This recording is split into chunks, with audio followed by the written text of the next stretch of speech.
السراج المنير سيدنا محمد صلى الله عليه وسلم البشير النذير السراج المنير سيدنا محمد صلى الله عليه وسلم البشير النذير السراج المنير سيدنا محمد صلى الله عليه وسلم البشير النذير السراج المنير سيدنا محمد صلى الله عليه وسلم. أعوذ بالله من الشيطان الرجيم. بسم الله الرحمن الرحيم. الحمد لله رب العالمين، والصلاة والسلام على أشرف الأنبياء والمرسلين سيدنا محمد وآله وصحبه ومن تبعهم بإحسان إلى يوم الدين. اللهم علمنا ما ينفعنا وانفعنا بما علمتنا وزدنا علما. سبحانك لا علم لنا إلا ما علمتنا إنك أنت العليم الحكيم. وعلمك ما لم تكن تعلم وكان فضل الله عليك عظيما. وعنده مفاتح الغيب لا يعلمها إلا هو ويعلم ما في البر والبحر وما تسقط من ورقة إلا يعلمها ولا حبة في ظلمات الأرض ولا رطب ولا يابس إلا في كتاب مبين. إلهي فوضت الأمور جميعها إليك فدبرها بما شئت والدفي وسلمني اللهم يا رب واحمني وخذ بيدي وامن وجد وتعطفي. ثم أما بعد، إخواني في الله، مرحبا بكم في دروس صحيح الإمام البخاري من مسجد قباء جامع العارف بالله تعالى أبي القاسم مالك بن إسحاق بن أحمد بن مالك الكنهني حفظه الله ونفعنا به في الدارين آمين. بإسنادنا المتصل إلى الإمام العالم العلامة المحدث مصطفى أبي سليمان الندوي حفظه الله تعالى ونفعنا ورفعنا به في الدارين قال: بسم الله الرحمن الرحيم. كتاب الغسل.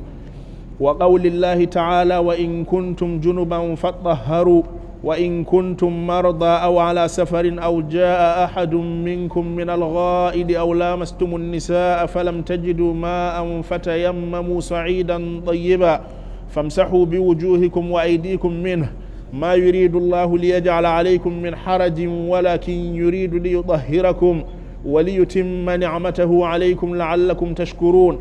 وقوله جل ذكره: يا أيها الذين آمنوا لا تقربوا الصلاة وأنتم سكارى حتى تعلموا ما تقولون ولا جنبا إلا عابري سبيل حتى تغتسلوا وإن كنتم مرضى أو على سفر أو جاء أحد منكم من الغائط أو لامستم النساء فلم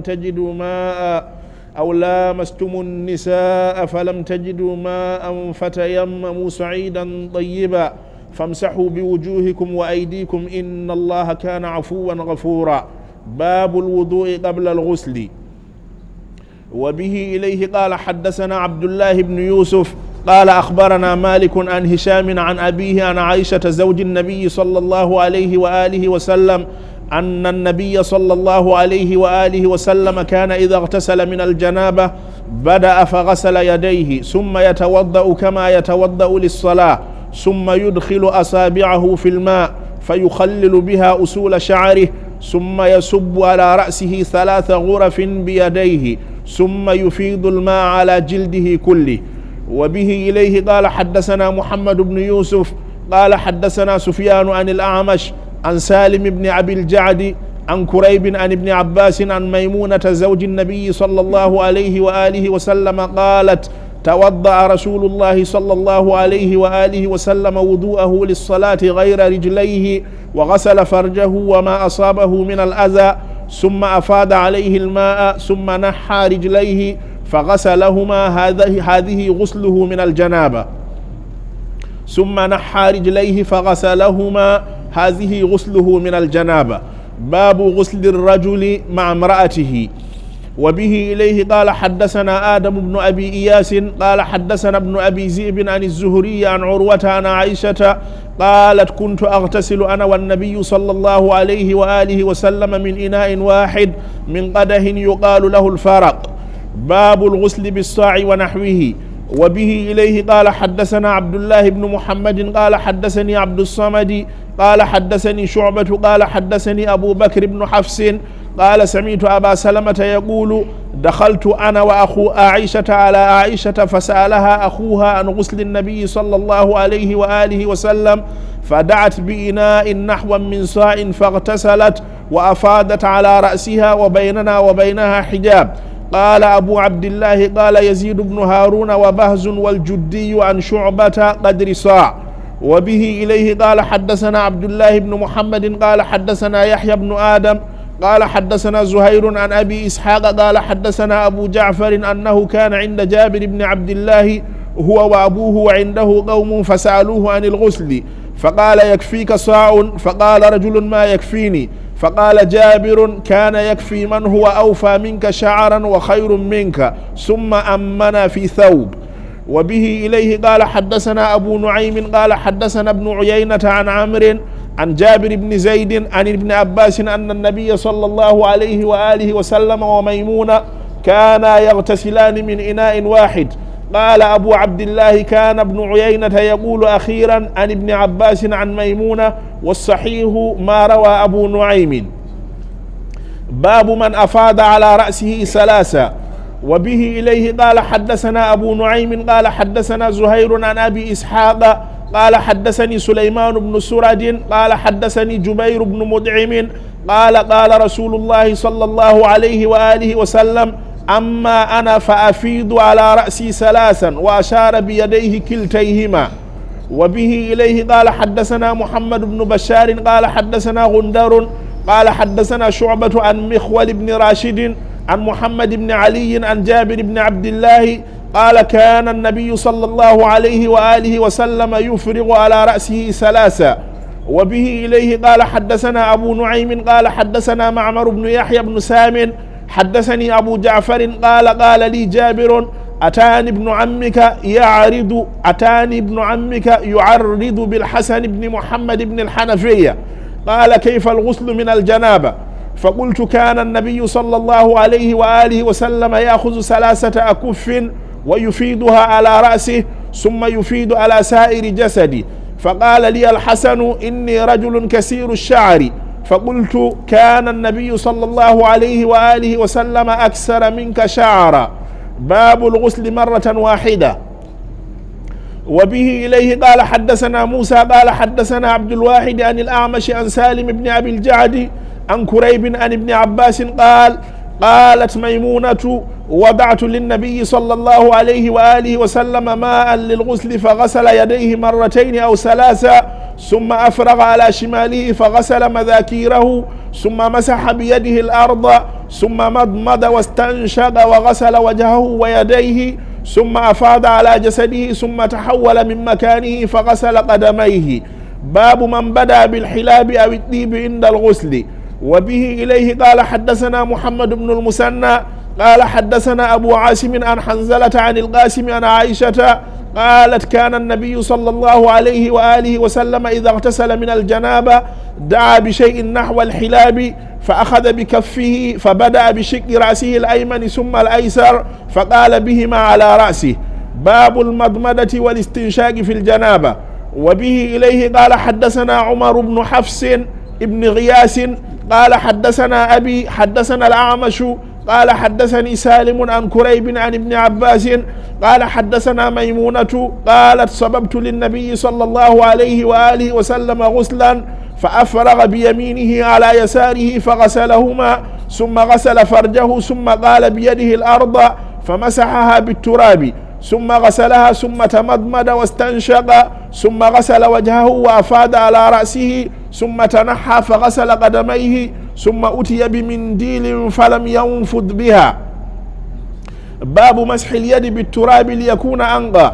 وبه إليه قال حدثنا الحميدي قال حدثنا سفيان قال حدثنا الأعمش عن سالم بن أبي الجعد عن كريب عن ابن عباس عن ميمونة أن النبي صلى الله عليه وآله وسلم اغتسل من الجنابة فغسل فرجه بيده ثم دلك بها الحائط ثم غسلها ثم توضأ وضوءه للصلاة فلما فرغ من غسله غسل رجليه.